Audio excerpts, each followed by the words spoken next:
Hey, yo, it's me, Pops Van Marmalade, and you're watching the Comics-Related Madness Network. So come get some. CromCon. CromCon.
First world, come in and take a seat.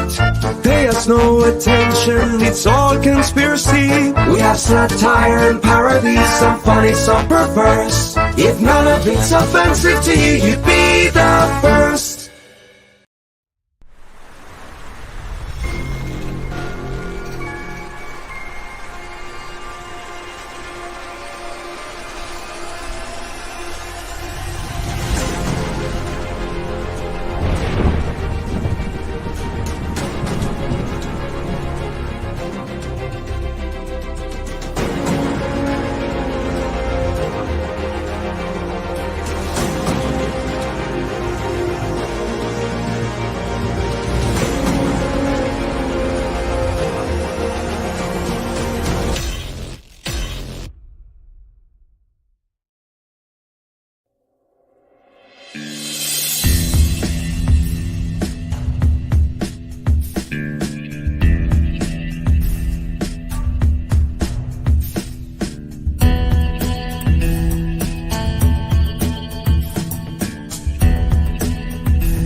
Hey friends, Morgan Quaid here to tell you about a little project called The Crimson Folly, a D&D inspired comic anthology which takes place in a fantasy tavern called, you guessed it, The Crimson Folly.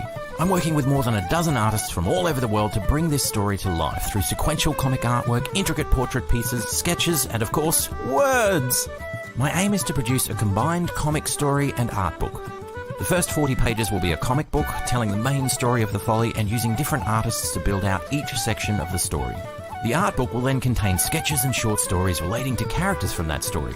So if you're a fan of D&D, fantasy artwork, comics, or just great storytelling, you'll love The Crimson Folly. Yes, you will.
joints in all the towns in all the world.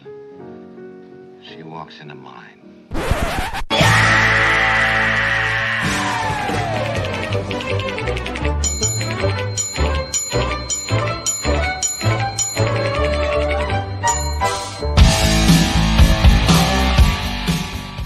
It's all there, black and white, clear as crystal. I knew I should have taken that left turn at Albuquerque.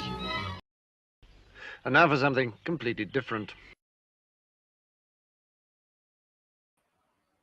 And welcome back to another episode of Realities in Publishing Comics with me, Paul Gomez. Things have been crazy a little bit this week, and I didn't know who was exactly going to be on, but we do have a special guest in the background. That's Doc Blalock. If you can go ahead and bring him in.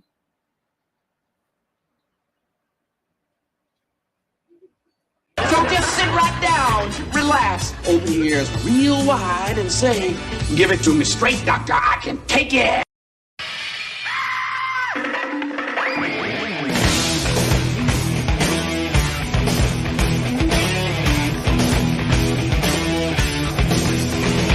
Kick the chops out from under the wheels. Flaps up. No offense, Margaret. Contact. We're off. Brum, brum. Doctor, doctor, give me the news. I got a bad case of loving you.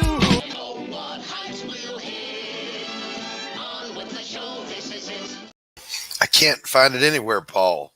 Dun, dun, dun. I can't find it anywhere. Where is it? I've lost my mind.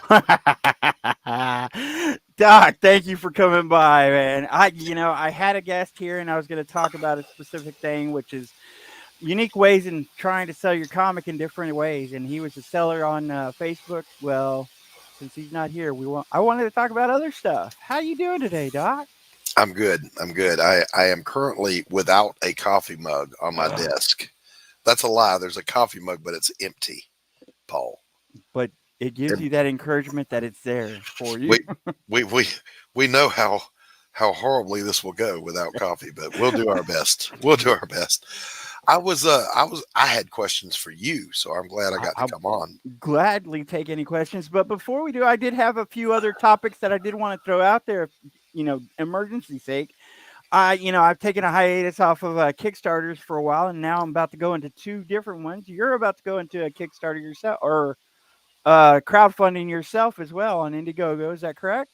That is Friday, going live. So I did want to throw that topic of, unique crowdfunding events or items or specialty things that can attract people. Do you have any of those? We do, and it was interesting because Pops and I were talking about that earlier. The tchotchkes, the add-on things, the like bookmarks and stickers and all that stuff.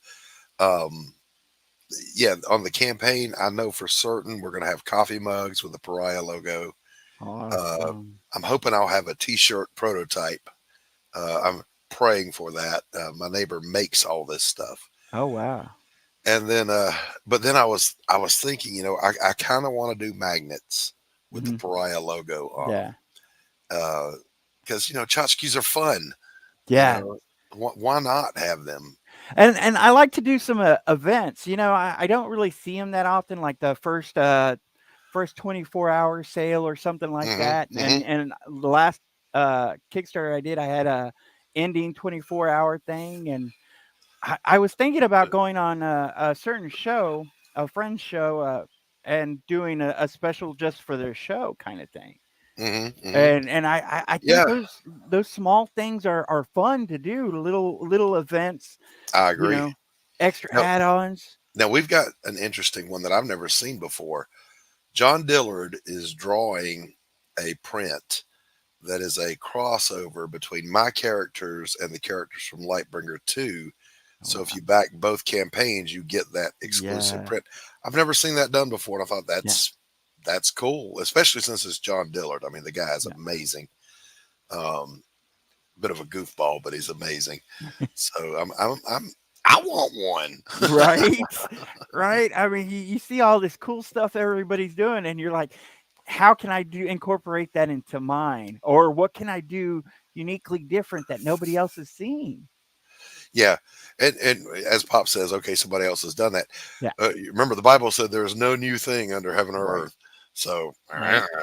I mean, I honestly believe all of my stories, my books that I've done were, I guess, mutations of stuff that I've heard, and manipulated in a different, unique way. Yeah. But it definitely, I don't feel like any of them are original kind of thing.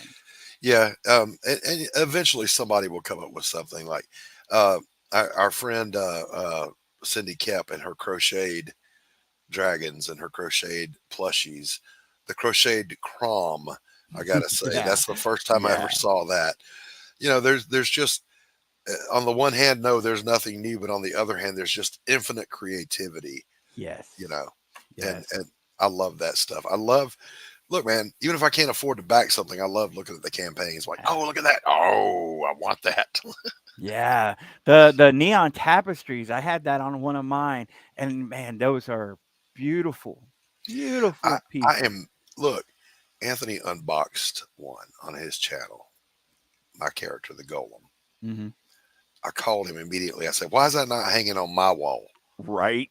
So, well, I mean, it was the proof copy, man. I wasn't being serious. Right. But he felt the need to defend it. But I can't wait to have those hanging up here behind me. Yeah. All out of focus like my Marvel posters back there. Man, I'm telling you, some of these things that are on Kickstarters and stuff. And I got this one book that I'm going to be bringing in, which is Dracula's Descendants. And it might be available in stores and stuff, and people are like, why are you going to bring it to Kickstarter then? But I'm like, there's so many unique things that you can do on Kickstarter. You can add all these bonuses and like the stickers and the and that's how you fund the printing. Yeah. And it's fun to do. I think it is. Yeah, well, I'm not nervous. Right. I'm not even anxious about it because I think I'm too old for all that shit. But is it safe to say I'm excited to be launching? Yes. But my question for you was in your campaigns, because you far outstripped me, which of the tchotchkes worked best for you? Oh wow. I think it was like the mini prints. So like little 5x7 prints. Yeah. So I didn't do regular size prints because they cost more to ship. So I did the smaller ones. But what I did originally, I just had them as add-ons, but they worked so well or not add-ons, stretch goals. Yeah. But they worked so well, and I had so much feedback from them that I did them as add-ons on the next one, and I did a few extra ones, and man, they sold a good amount. See, I like that, and I've been kind of pushing for that. Now I've been doing 5x7 sketch cards, without an understanding of what sketch cards really are. Sketch cards are, you just buy a sketch card, and I'm supposed to draw something, and it go. So I thought I had to draw them all ahead of time, and they would be on the campaign, and you pick one. So I've done a bunch. There's like 8 of them right now, I think. Got 2 lurking over there. Yeah, here they are. Well, no, I take that back. I was going to show something not original, but unique, maybe. Anyway, this is a sketch card of Elizabeth. Wow. I did that on one of the draw streams. But then I was going to make this into a sketch card. It's my goal. Oh, wow. And I cut it out of a page because I wanted to lay it into the story somewhere else. And Anthony's like, no, sell that as a piece of the page, Yeah. I'm like, oh, okay, if you say so. I don't know these things. So yeah, like original pieces and stuff like that. That's why I have a publisher. They're so great. I mean, don't get me wrong. I haven't sold many of them, but I mean, people will buy them for a good amount. And of course, I don't have much art because I'm not an artist. Right. Per se. I just started diddle-daddling myself. But whenever I could get somebody to do sketches and stuff like on blank covers, man, they sell really good. Paul, don't diddle-daddle yourself. I'm just starting. I had to put it all down because it'll cause blindness. Yeah, well, that's why we got glasses. But I've been watching your art, and you are coming right along. Thank you. Yeah. You will get where you want to go as long as you stay with it. Yeah. I mean, I definitely had to put it down because I had to do that script for this other book because that kind of just fell in our laps all of a sudden kind of thing. And, Yeah. I was trying to keep ahead of the artist, and that was one thing I didn't want to do was hold him up because, Right. because it takes so damn long to draw. Tell me about ASAP. Yeah, man. I don't know where to start. Whenever there was stuff going on with my previous publisher, I had just figured I was going to be out by myself for a while, and Hades came to me and he was like, "Hey, I love your stuff. Why don't we talk about incorporating it into Anyone World?" So it was a period of maybe about 2 months where I was going back and forth with him, talking to him, and eventually, the numbers kind of lined up, and he was a great guy to talk to, and the whole ASAP family was really nice and stuff. And I knew one of the guys that was in it already, so I was like, man, how could I not take advantage of it? Yeah. Him being in the UK, the editor-in-chief is in Canada. One of my best friends who's in Australia is got a book with them. And I'm like, man, if I can utilize this resource on my campaigns and not have to pay those international fees, Yes, sir. Yes, that in itself, but it was more than that. They were an up and coming publisher that seemed to be doing well with their books. Yeah, nice. Taking care of their people. And I was like, you didn't stay in limbo long. No, it was probably 2 months. Mercifully, that if you're doing good work, people notice. Yeah. And And I was shocked. And you're consistent, Yeah, I was really shocked. I mean, I didn't think that I would find anybody else. And, I know I had asked him his advice whenever everything was going on. And, at one point he was like, "Why don't you bring it to ASAP?" And I was like, "Really?" I was like, "Okay." And these guys that do that now, I know you've self-published, but these guys that actually run little publishing houses, be they whatever size they are, doesn't matter. They're a special breed. Mm-hmm. I will say this, Anthony, my publisher, he has gone above and beyond for me. Now I'm blessed that he's a bit of an artist himself, so he'll scan a picture and we're doing the scripting. And I'll say, "Can you fix that line right there under that lid?" And he'll, "Yeah, I can do that." And I was like, "Oh, thank God that I've got that resource." Yeah. And he's been a good sounding board as I'm scripting. I'm a good writer, but no one is perfect. Right. And there was one point he goes, "Don't you think it would be better if he said this?" And I stopped and I went, "Well, just damn it, you're right." Yeah. That would be a better line. So, it's good to have a real hands-on publisher that way, I think. Yeah, and Laurie, who's the editor-in-chief up there in Canada, she was writing books before she came to comics. Okay. And she started YouTubing whenever I started doing my stuff. So she was talking about how she was joining ASAP and how she was getting into comics. And this is all the while whenever I was starting my first book. So I kind of felt like me and her were taking two journeys at the same time, but she was going to ASAP and I was going my way. And then it just kind of, those paths converge. Yeah. L.A. Cunningham is Laurie Cunningham. Yeah.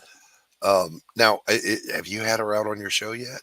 I haven't had her on the show yet. I'm looking forward to it. I know we've been talking about it, me and her.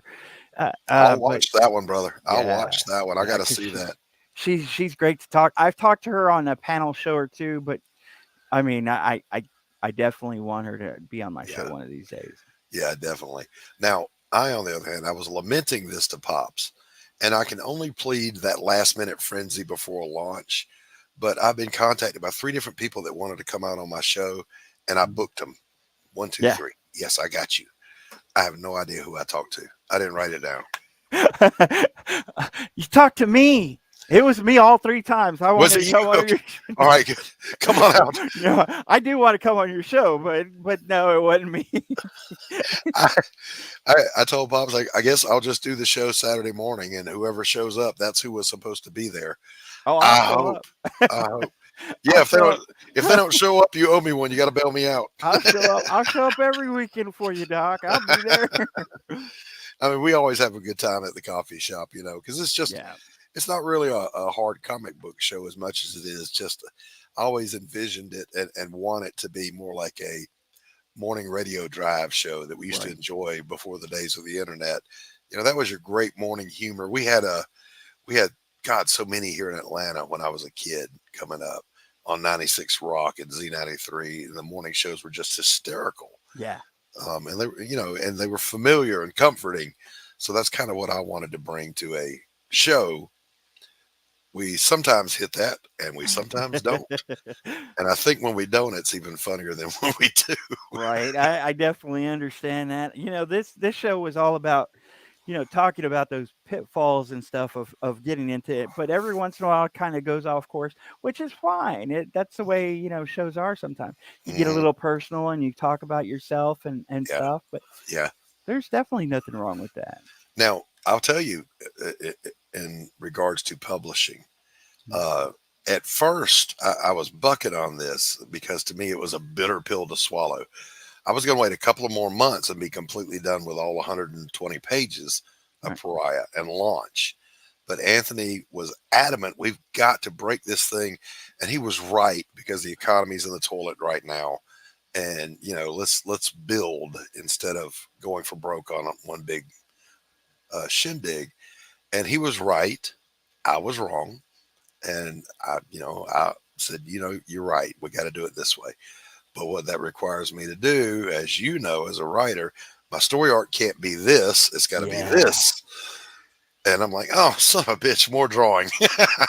So speaking of that, okay, Dracula's Descent was a project that me and one of my cover artists, Jeff Mute, put together. And Oh, I we're know like, Jeff. Yeah, yeah. yeah. So he came to me with this cover page, basically, and he's like, I want to make a comic out of this. Can you come up with something? So I sat down and started throwing ideas at him, and he loved this concept of Dracula meets Game of Thrones. So it was basically like, who would take over if Dracula died? And here's these 6 factions. So he tells me, he's like, I want a graphic novel. I want a 90-page graphic novel. And I was like, I can do that for you. I have no problem with that. So he goes and shops it around while I'm writing this thing. And Doc, I'm practically finished, because you know how you have to start and end and then fill in I have start and end, fill in them in between.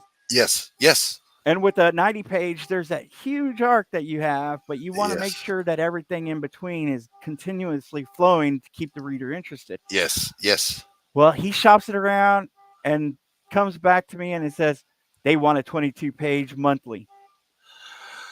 And I'm like, excuse me? I'm like, I have this written. My ending is, and I'm not going to say great, but my ending is, like, to me, really good. Now you're telling me to chop it up, and I can't use that ending for like eight issues or something. Oh man. Yeah. So I know you feel me then, man. What it's like to get chopped. I'm like, oh, son of a bad. And now it's you got to have that beginning, that climax, the denouement on each one of these. In theory, getting better with every book until you have the huge climax at the end. And I distinctly remember. All right, I said one good thing is there's a scene I wanted to put in here, but there wasn't room for it. Now there's room. So I start drawing this scene, and I'm having a really good time with it. And that's all fun and games, popcorn, yay. And then you realize there's still more you have to do, and it's stuff you don't want to do. Okay. So, and I don't want to talk bad about anybody, okay? Right. But there are some writers that I know, and I try to help as many people as I can, but there are some writers out there that are like, well, I'm just going to write this. And I'm like, wait a minute. You gotta understand there's a flow to the panels, even on that one page. And so I'm chopping this thing up, and I'm going, oh, I got more room to do this. Yes, but less room for this. Yeah. And I'm like, I have to make every panel be there for a reason. At least I do. Yes, me too. Me too. Some writers are like, I wrote a paragraph and I'm just going to give it to my artist. And I'm like, what? I'm like, no, you're the writer. You got to make the panel flow. You've got to get the page turns right. When I am just the penciler, I want that freedom. Give me a paragraph. Let me do, but when I'm the writer and I'm both on this book, I'm going to micromanage. So I'm always warring with myself. Yeah. Write this scene out, Doc. And then the other side of me goes, no, just draw and make it fit. So that battle is always going on in my head. And as a writer, and I've never drawn, but as a writer, I've got like 3 teams that I've worked with. And I feel like I understand what they have strengths and weaknesses a little bit, especially one of my teams. And I drew like 2 pages that he's on right now. It's 5 panels, but he's like, man, these panels are rough. He's like, he showed me his roughs of it. And I was like, oh, wow, that's amazing. And I had showed the script to another artist, and he's like, I couldn't draw that. He was like, I don't know what you're thinking about writing this. And I'm like, thinking to myself, I knew this artist could do it. Yeah. Yes. I know how he works. And I didn't write the details as much as I would for my other team. Yeah. Yeah. But and it's like one of those things. If you know the artist, you know that you can write more or less. And how many panels you can get away with and stuff, man. Yes. It's that discussion I think has been going on since Simon and Schuster, Kirby, and Stan Lee. Yeah, and I wish I was. I wish I had that insight of those discussions because I'm new. I mean, I'm only a year into wouldn't it be cool to have been a fly on the wall and hear these conversations? Yeah, if I could just have been in those Marvel bullpens, I would, love to hear this stuff because I don't know how. Somebody came to me and they had some art. They had like a 40-page book they were trying to put together, and they're like, "Hey, can you write this?" And I'm like, "You did all the art, and you're wanting me to put a story to it, script it, yeah." And I'm like, I've never done. I would love to try that. Yeah. But then I'm looking at his stuff and I'm like, man, that's going to take me a lot longer. Yeah. Anthony got after me the other day. We were backstage and we were cutting up. I had indigestion. I'm like, I need to go get something. I don't feel good. And when I come back, he's like, you really need to go ahead and send me the script. So if something happens to you, I got to list. I said, listen, Jack, me and the book cross the finish line together. If I go down, the book goes down. Now, having said that, I did outlines for Bushibu all the way to issue 12. And I was going to write the scripts all the way just in case anything ever happened to me. Someone could finish it. Yeah. Yeah. But someone stopped me and was like, a writer gets better in time. Yes. So if you leave those scripts for when you're ready for them, they're probably going to be better. Yes. And I'm like, writers level up as they go, just like pencilers. But I'm like, what if I get hit by a bus? I was seriously thinking that. And I was like, I could leave these scripts for my kids to finish, get them done. When I got COVID, it was the same thing. I'm like, no, I haven't finished the book. But I mean, I got my outline, so it's like it's not going to take much to finish them. Right. But still, you say that it's like I don't want to get hit by a bus before I finish. Well, I don't either. But what happens if I could, trip and fall on my stairs outside? Yep. You break a hip, it's over with at our age. Just saying, I could be talking to one of these artists and they throw a pencil at me. I don't know, I needed to finish my script.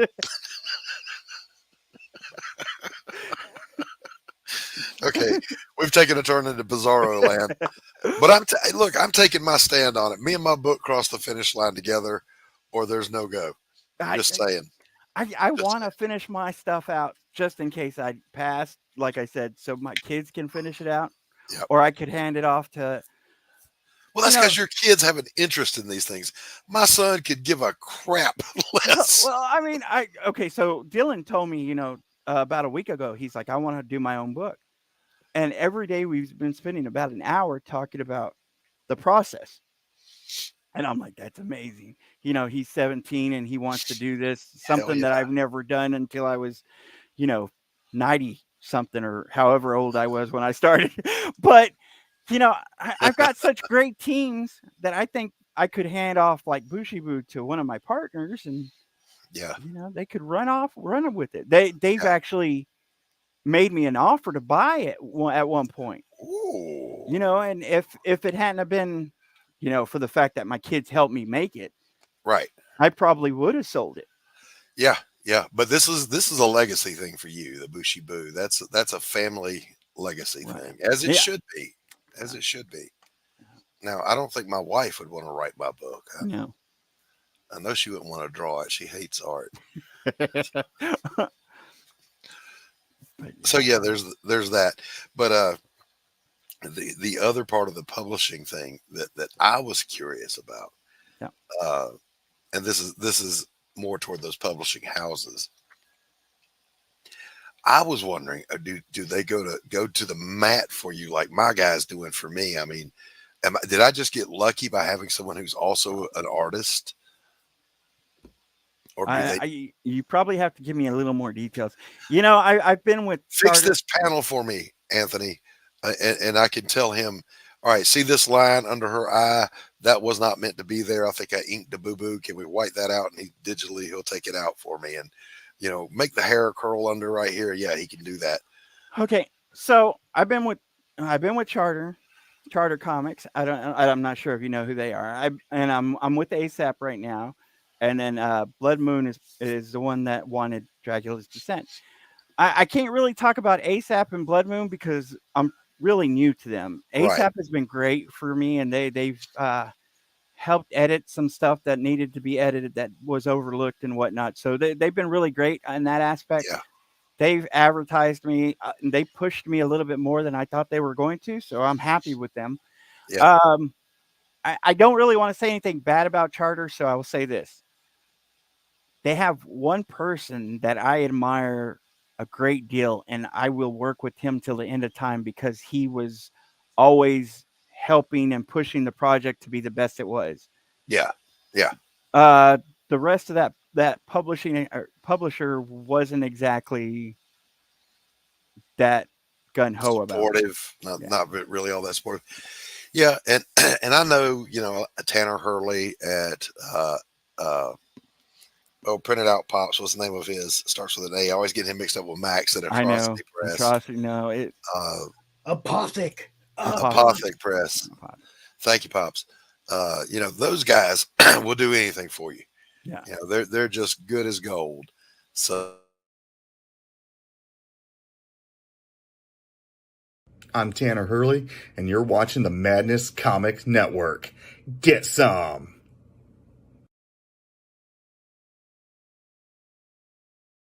That's my boy. He's good people. That's my co-pilot and co-host on my show. I'm glad to have him. Yeah, I've always enjoyed talking to him too. Yeah, mainly because he laughs at my jokes, Paul. I know that's hard to hard to find unless you're paying for it. I don't pay him enough, that's for sure. No. But yeah, no, I mean every publisher I think is different. Yeah. Everyone's going to be helpful I in know one way or another.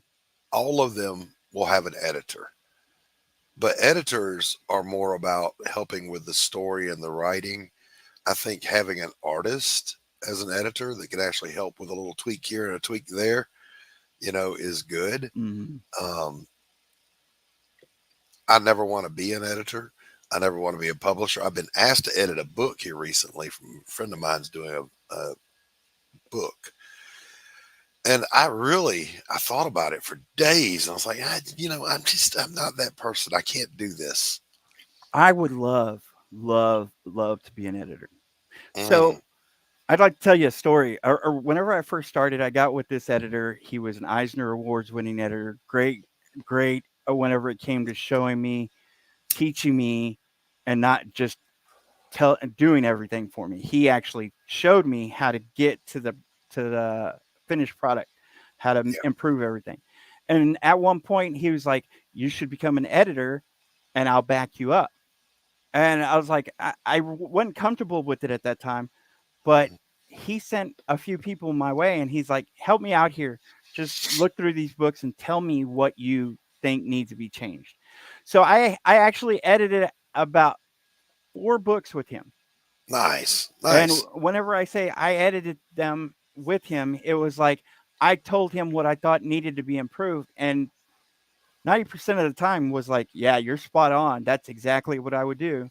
Good on you. And then he would sit down with me and the book, whoever was running the books, and usually it was me telling him, "Hey, this is the reason why it might need to change. These are the reasons why I think this needs to be explained to me if it's going to be ran that way." So I enjoyed it. I loved helping people out. I didn't think that my dyslexia really was in my favor of that stuff, because I had to read it like 10 times to make sure I wasn't missing anything. Right. But that makes you a more careful reader. Yeah. No, and man, I loved all comics. Like, some of these stuff weren't in my wheelhouse, but I loved reading them. I loved getting into them. I loved blanking my mind out and getting into the book and looking at it subjectively. Yes. And so I would love to be an editor one day, but right now I'm having fun doing this stuff. Yeah. I think that I could edit graphic novels and comic books, but not a book, not somebody's whole book.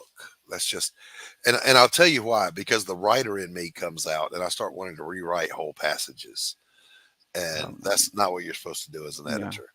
But, so I declined that one, but I don't know, man, I might be willing to edit a comic book or a short run, maybe an 8-issue run, 5-issue run, something like that, just for continuity and for clarity.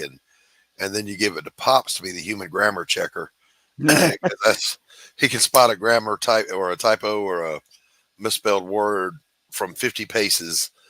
So yeah, but that side of the house, although interesting and perhaps the art and the writing definite, I just want to keep doing those. So I was delayed. Look, there was never any doubt in my mind, I'm going to find somebody to publish this. And I mean, they'll do the publishing, they'll do the campaign page, they'll do the fulfillment. All I got to do is make the book. And that's what I got myself into. And I'm very happy. Great. With Yeah. Yeah. I mean, I'm doing just about everything to get it to that finishing point. They're helping me afterwards. Yeah. With the exception of Blood Moon, they said that they're going to pick up everything at a certain point, but that we were allowed to kickstart it. So, okay, there you go. It was one of the things that we had to talk and make sure we were on the same page about. With every publisher, it's different. Yeah. I definitely encourage anyone who's going to get in with a publisher, make sure you understand what they are going to help you with, what they're not going to help you with. Yes. What's beneficial for not only you, but what's beneficial for them. Clear expectations. Yes. Clear expectations. Wayne Clingman is in the chat. Hey, Wayne, good to see you as always, brother. I love listening to this. This guy was on Laurie's show a couple of weeks ago. That was one of the best episodes of anything I've seen. I was mesmerized. Laurie's show, man. Let me tell you. Great. She's got a line a mile long. I heard I had to wait behind you. You do. You got to get behind me. Because I'm here to tell you, I had to fight for that spot. I'm like, Laurie, what are you talking about? You took over my show. She's like doing great. She's like, I'm Leno, you're Letterman. Go to the back. Yeah. I was like, damn it. She's knocking it out of the park, she's, though, right? She's super good. She's super fun. Yeah. She does really good interviews, and she has the most contagious laugh on the internet. Yeah. When she laughs, I crack up. But she did a really good interview with Wayne, and of course, Wayne was a spectacular guest. That his world of the crime syndicates. That's almost a bottomless pit of information that's entertaining and educational and interesting, as it should be, as any topic should be that's worth its time in the press, Yeah. But but then Laurie, but then Laurie contacted me, and she's like, I want to be on your show. That's his new logo, Doc. He got rid of the Mr. Big, and he's got that now. Chicago outfit. Blood in the streets. Yo. The check is in the mail. You bet, Wayne. You bet. But then Laurie said, I need to come out on your show because I'm launching so-and-so. I said, let me check my calendar. Yeah. Take a number. I really do have guests lined up. I just don't know who they are. No clue. Come on my show. No waiting up here. Yeah. Now, I'm going to be, the day after launch, I'm doing my show in the morning. And those of you that are watching that might not know, my show is Doc's Coffee Shop. It's 10:30 Saturday morning, fun and laughs. And then I'm immediately going on somebody else's show, or there's one right before it. I don't remember which.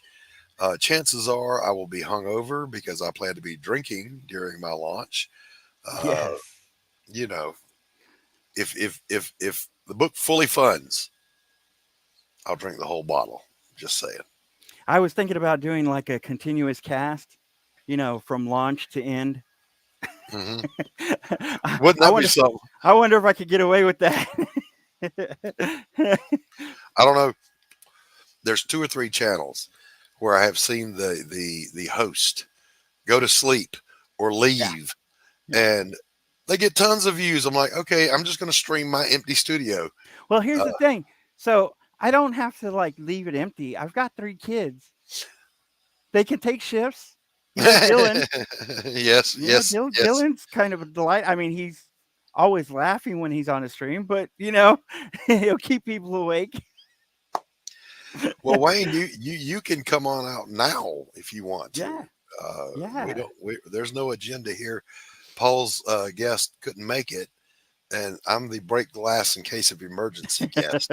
Oh, come on! Because I'll go out and talk to anybody about anything. But you're welcome to come on anytime. So I mean, whether it's today or next week on next Wednesday or whatnot. Yep. And again, we're going to be launching Friday. I can't believe it, man. Just 2 more days and finally giving birth to this baby.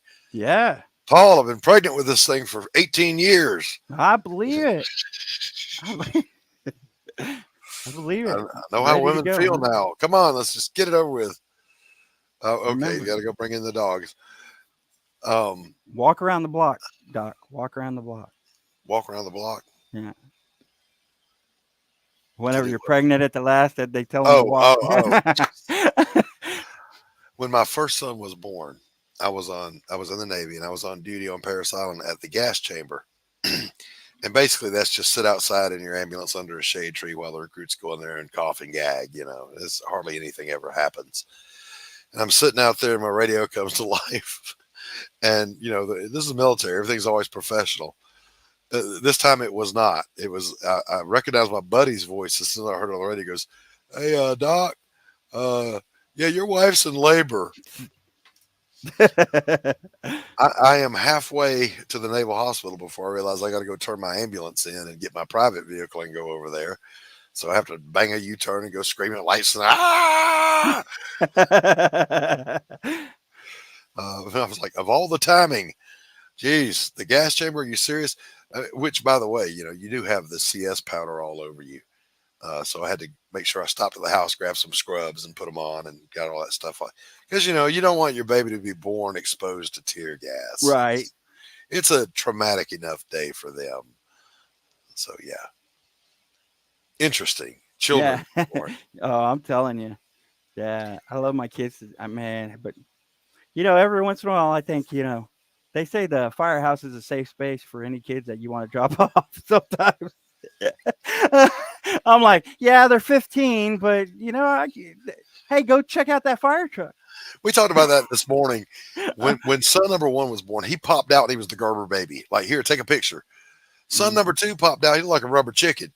It's like, you got to put this thing back. It ain't done yet. I thought he handed me her liver C-section. Oh, man. Here, like, I'm not holding that. I'll wait for the baby. No, that is your baby.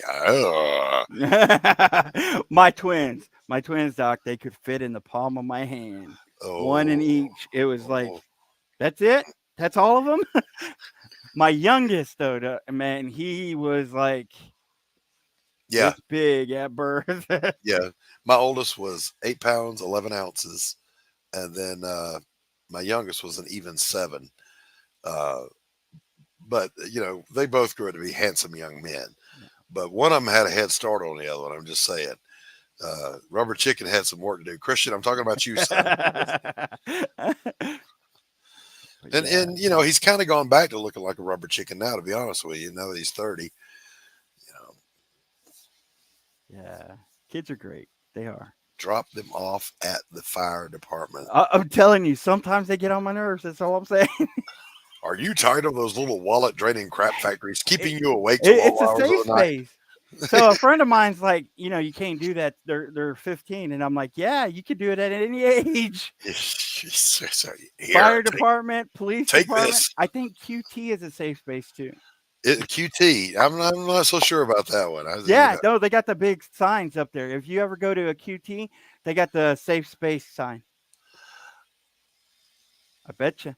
Every QT. That's not for dropping kids off. That's for like if you've been abducted, you can go. Yeah, and for dropping kids off. Like how they used to say you could take it to like a church and drop them off at the steps.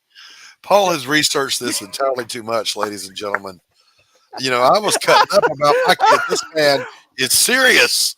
You got to understand that I at one time had 6 kids, okay, and a wife that was mentally crazy. So it was like, maybe I need to take them for their own safety. Take all of us. Get me out of here too. The oldest, I'm 21. I don't care. Get over there. Be safe. That's right. 21. Why are you still here? Get out. I couldn't do that. I tried, but I couldn't do that. I love my kids. Look, I would never get rid of mine unless they really push me. Right. I would never get rid of my kids. Now I've got grandkids, and even my grandkids are all graduated from high school now. So it's time to slow down on all the daddy stuff. Yeah. Now it's bringing grandpa something to eat. Run this errand for me, son. Cut the grass for granted. No, they don't do any of that stuff. None of it. Ungrateful little. Yeah. Oh yeah. Fire station. Fire station. You're a bunch of ungrateful tax write-offs. That's all you are. Back in my day, I was the remote control. Yes. They don't understand that. Yes, with the pliers. Yeah, the rabbit ears. Yes. Yeah, stay right there. Yeah, they don't understand that. Their stream is off. They're like, oh, my world's ending. Yeah. Somehow we got off of publishing. Yeah. The funny thing about it is I have like a million questions when it comes to comics too. But we're talking about kids. Kids, comics, they go hand in hand. Yeah. Now, I'll say this. My love affair with comics was what would you call it? It was a false start and then a start. Yeah. So like I was in kindergarten. I couldn't really even read all that well yet, although we were reading some. Yeah. We started young back in the day. My mother went and got a Superman comic and a Batman comic, and she was going to read them to us.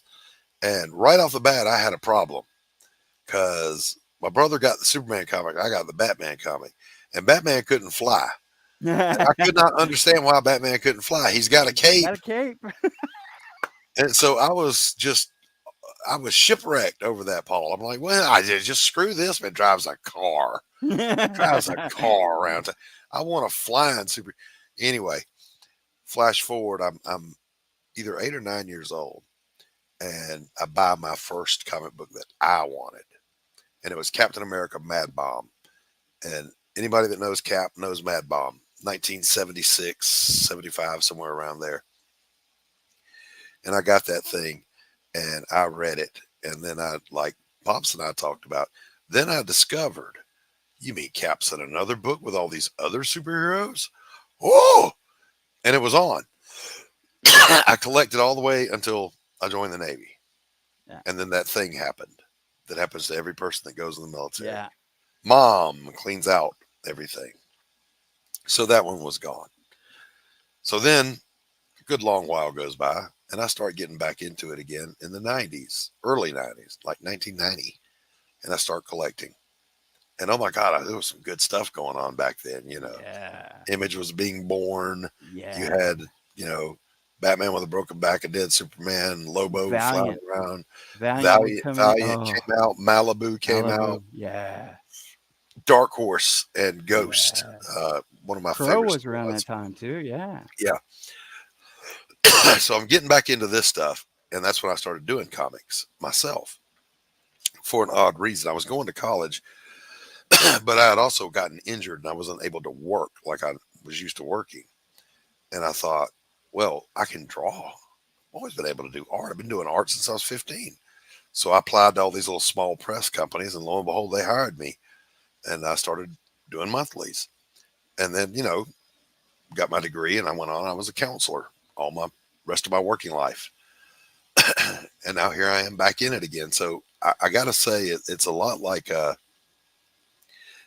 Hydra. You know, you cut one head off and two more come back and they get you. They pull you back in. Well, I'm glad it did, because, you know, my story was a little bit similar to that. You know, I wanted to write a comic with my best friend when I was in high school. You know, I had gotten in, it was the 90s, and you know, my first comic that really impacted me to start collecting was an X-Men annual. Right. And you know, after that, I started collecting. Two of my best friends collected, and one of them was a big Spider-Man fan, so he had to have everything Spider-Man. My other best friend, who could draw like a beast, he was into Dark Horse and these unique stuff. And, you know, I was into X-Men. So I got to read all this stuff because I got to read all their stuff. They didn't really read each other's or mine, but I got, you know, the whole thing. You know, and my best friend, he used to be able to draw like I always said, you know, if I had your talent, I would be a millionaire. And he was always like, yeah, whatever. And he never did anything with it. But I actually paid him once to draw a comic for me. You know, because I loved his art was, I mean, just, he could pick a comic up, looking at it, and draw the interior pages of it. Right. You know, without having to trace anything or anything, and just out of random. Yeah. And his art was just beautiful. You know, I was Go find him. Go find him. I did, and I actually tried to get him to do a cover for me on my first book, and he was like, you know, I haven't drawn in such a long time that it's not. And his art probably was not probably it wasn't exactly the same, but I think that it just would have taken, you know, a few months for him to. Very short time for it to come back. Yeah. And I was trying to encourage him, but he really didn't want to. But, you know, I was telling another artist that I'd seen at a convention, I was like, man, your art's so amazing. Why aren't you making $1 million? I mean, why aren't you? And the funny thing is, you know, there's so much potential out there, and so many. A lot of people tell me that PTSD is a great book. I don't know if it's great. You know, I think of it, it's good because it's mine. It's an award-winning comic. It's an award-winning, yeah. Of course it's good. But I mean, I know that it didn't sell that much at first because nobody knew it, or it really wasn't, you know, and that's the way I feel with a lot of things, especially artists. They have this, a lot of people have this ability, and they don't get seen, or they don't know how to push it. Yeah. Or they don't know how to use it. And I'm like, I can't believe that sometimes. Yeah, we asked Mike Barron. I think you were there. We asked him what he looked for in a penciler, and he said they need to be competent, available, and they deliver. Yeah. That's it. So you think now there are tons of talented people, but they don't deliver. They miss deadlines, or they're not serious about it, or whatever it may be that holds them back. I have always said, and I teach my art students this: to be successful in art, you have to make art, and that's be proficient, be prolific. You have to show it to people. Yeah. And you have to be nice, and that means stand behind your product. Yeah. And if you're missing any of those three things, you might do a little bit, but you're not going to have a career. You got to have all of that going for you. So and again, I usually try not to promote my own books on my show, but my interior artist on PTSD and Cryptic Haze, his name's San Espina. I showed it to this publisher on Blood Moon because I'm doing a Prelude right now, and San's doing the interior art. This publisher's like, where is this artist at? Yeah. How long does he take to do these great pages? And I'm like, he takes a day. Yeah. And this publisher's like, no. And I'm like, seriously. He comes at me with the roughs one day, and he gives me the finished pages in the next day. He is so fast. He is so good. He's just not seen. Yeah. But he will be. Yeah. I mean, he's getting out there now. Well, I'm definitely, like you said, that publisher just saw him. Was like, oh, I definitely push him to just about anyone that'll hear me, because I love his work. Yep. Love it. And I have met so many great people, just like you have, and I've met, like, you are a great person. I meet all these great writers and artists, and I'm thankful for that. Like, co-hosting CromCon is a hoot. It's a pain in the butt, literally, because you're sitting in this chair all the time. And right. I'm not a good chair sitter. You wouldn't know that by my athletic physique, by the way. Yeah. But I meet all these people, and it's like, okay, that guy's better than I am. Maybe I'm better than this guy, but at least I'm running in the crowd. Yeah. And it's how you're marketing yourself too, and what you're doing with it. It's that realization, though, that I can do this. Yeah. I fit in with this crowd of people that are these serious creators. No, we're not the big CG kings and all that stuff, but so what? Yeah. We're here doing it. We're getting it done. We're having fun. We're I'm doing everyone asks me what my goals are. And my goals were to have something with my kids. Yeah. And, they've been a part of my comic journey from day one. And, they've seen the comics come in. I've seen that sparkle in their eye when we put them on bookshelves. Oh, yeah. I've achieved my goal. If I got hit by that bus tomorrow. No regrets. No regrets. Now, Paul, I have to ask you this too, in light of what you're sharing. Did you have an afro when you had your hair? No. And my hair was nice, slicked back, and if you see Dylan, his hair was like mine used to be. Okay. And I joke around with him. I tell him, I'm gonna go get that, buzz it off, and just put his hair back on my head because it's his fault. Yes, you're looking at your future, kid. It's his fault that I lost my hair. Now, what was funny with my with my youngest son, I didn't start even losing my hair until I was in my 40s, And the second it started receding, I was, that's it. I'm never going to fight it. And my son would, ha, ha, ha. He made fun of me. He had long blonde hair, Mr. Metal Band, Yeah, he started losing his shit before he even got to 30. Oh. And I never let him forget it. Little ungrateful thing, you. The fire department for you. The fire department. Yes. Doc, I could talk to you all day. I really could. Like I said, I have a million questions when it comes to comics. But, it is 5 o'clock, top of the hour. Top of the hour, baby. I don't know if they got another show coming. It went by like that. It really does. Every time I talk to you, Doc. Every time. Same, man. We have a good time. You know, I don't know if anybody even watched, but we had a good time. So. Exactly. You know, I drive viewers away. It's my mutant gift, Paul. I'm sorry. And we got plenty of time to talk when I come on your show. Yes. You know, promote my books. Yes, and we will make that happen. Absolutely. And I'll write it down. Yeah. Let me like get I through. said, I'll come in whenever you forget about the guests that are supposed to be there. Don't let Laurie come in though. Yeah, no, Laurie, you gotta wait. Just God, please just let me get through the launch, and then I'll breathe a sigh, because then win, lose, or draw, the trigger has been pulled. You can't unring a bell. Here we go. You got this. I believe in you. Well, thank you. I'm fairly confident we'll fund, and if not, we're gonna have a good time no matter what. There you go. That's the whole point. Yeah, I promise not to jump off a bridge. All right. What do you say, Pops? It's time to go. Thank you, everyone, for stopping by. Doc, Pops, Paul. back there in the back. Pops, always thank you for being the producer on the spot. The producer with no equal. And I always tell him, play us out of here, Pops.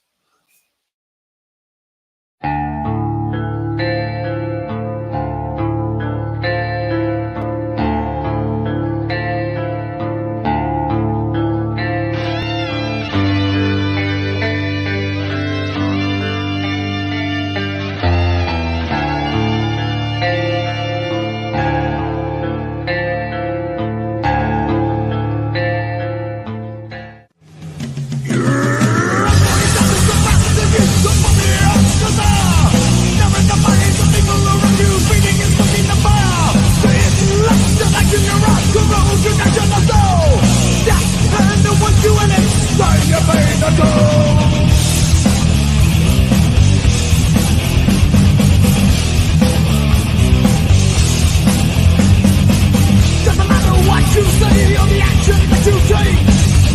This is done without your will for the problems that you made. You're the night of the just house, the barrel legions all around you. Just the things you cannot change and the darkness that's inside you.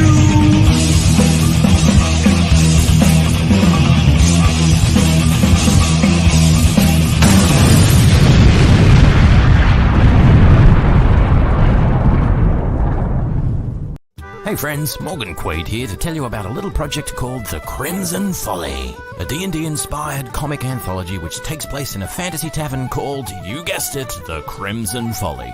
I'm working with more than a dozen artists from all over the world to bring this story to life through sequential comic artwork, intricate portrait pieces, sketches, and of course, words!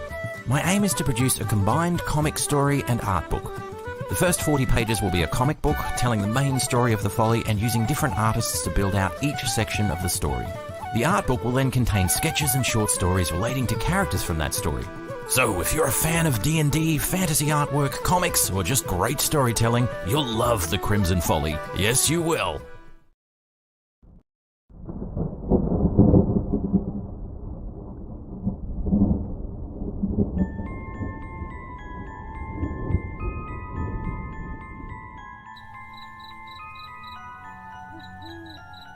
In a world where creatures of myth and legend exist,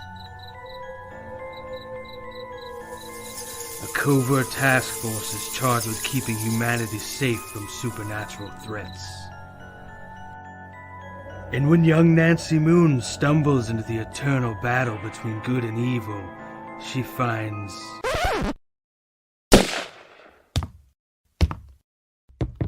Oh my God, will you shut up? What's happening? Agent Beckett here. Aren't you tired of stuff like that? Want something different? Roll the tape. Whoops. Sorry about that. That's a song I'm writing for my ex. Okay, here we go. Yeah, that's more like it. Alrighty. Welcome to the world of the mythicals. We have it all. Monsters. Magic. Government agents. He's the strong silent type. this guy. Ugh, gross, dude. Get some kind of cream or something. Lots of 90s style action. Pew pew pew. And that strong female lead alluded to earlier. Mm-hmm. Not to mention a dashing field commander with a great sense of fashion. Look at those glasses. South River Studios presents The Mythicals, Issue 1. Buy it, if you dare. Ugh. Will you can it already? How'd you get free? Now beat it before I lose my cool. So what are you waiting for? Back it today. Like right now. Back the Mythicals today.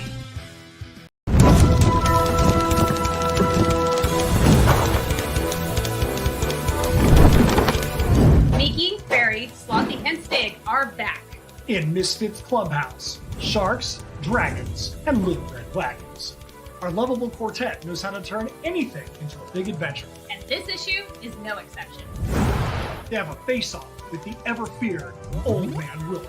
There's a beach bash bonanza in their future. And we also get to meet for the very first time their favorite TV hero, Bruce McTutherson, Aquatic Investigator.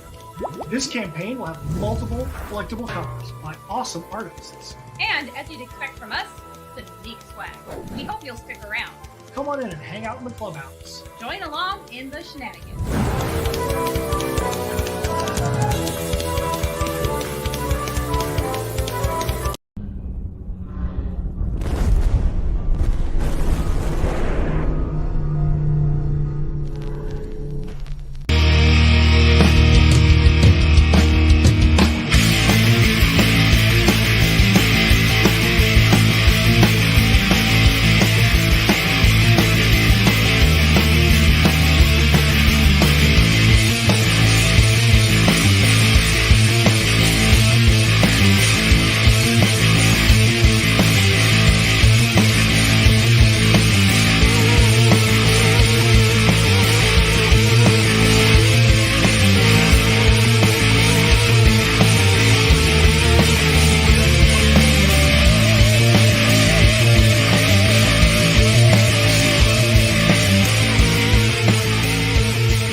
Bringing you sex, sass, and style.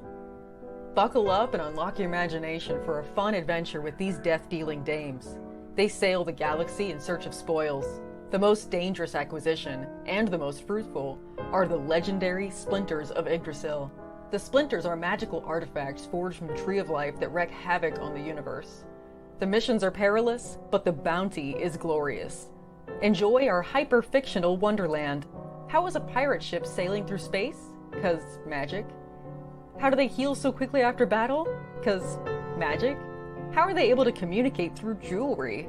'Cause magic. It's all about the characters. Abo, rough, robotic, ready. Mo, carefree, callous, courageous. Mistress Graven, daring, diplomatic, dominating. Betsy, academic, accountable, aristocratic. Nefara, ancient, assured, adrenaline junkie. Bruto, proud, prominent, protective. Fisty, independent, incendiary, invigorating. Roxy, superficial, scarred, secretive. Once you get to know this diverse crew of mythical miscreants, you'll be anxious to find out what trouble they'll get into on the next episode. Go to abogrizzly.com and order both halves of the first episode today.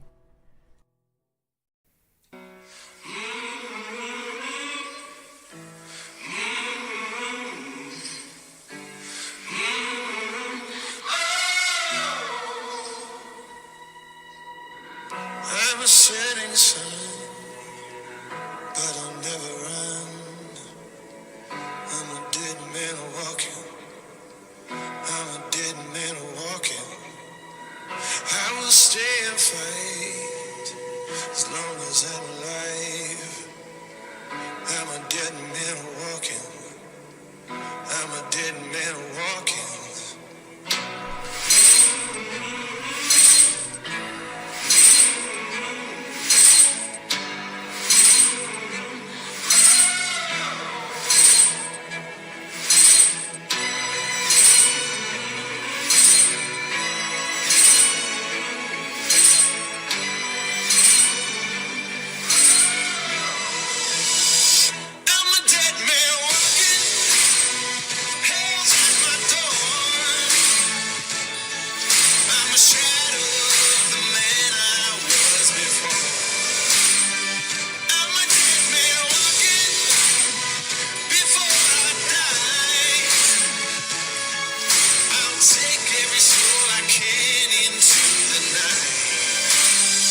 kill till I die.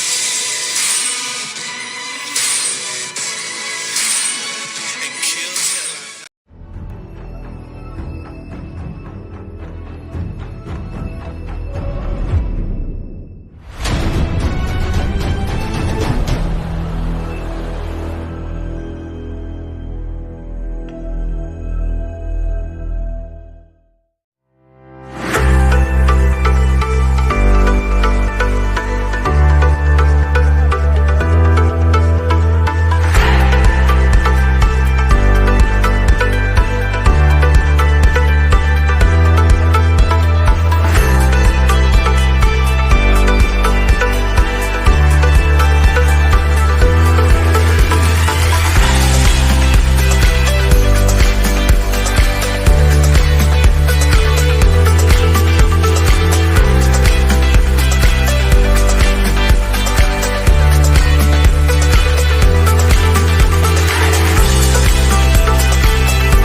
How do you end this thing? How do you put the where's the brakes on this bus? I forgot. Jazz how to drive. hands. Jazz hands are done.